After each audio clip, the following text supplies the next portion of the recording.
fundamentally, in the long-term perspective, nothing has really changed. You have to remember that we have a country that since 1965 has had 16 IMF programs, and they've all failed. They give some temporary relief. So in anticipation of the IMF bailout, if you want to call it that, the $2.9 billion, the rupee has actually appreciated about 12.5% since last Thursday. And also, the inflation rate as a result, as I measure it every day, has fallen to about 31% per annum. The official measure was 53.2% for January. So you get some temporary relief in anticipation of a bailout. But in the long run, you've got tremendous recidivism because none of these programs, these IMF programs, work.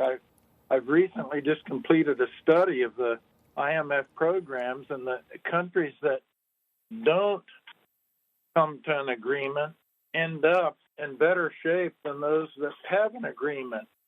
When I say better shape, their unemployment situation is better, their real economic growth is better, their export growth is better, and their government debt to GDP is better.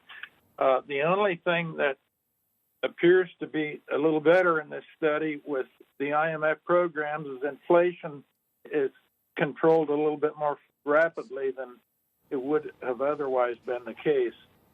So in general, I think the situation is nothing has really changed. As far as China, of course, had no choice.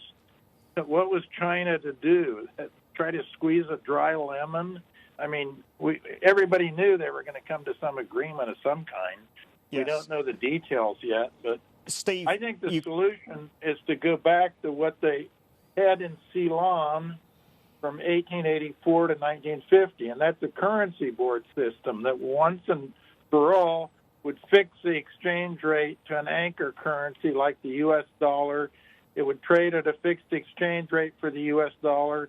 It would be backed 100% with U.S. dollar reserves, and the Sri Lankan currency would become a clone of the U.S. dollar, and the whole thing would be fixed once and for all.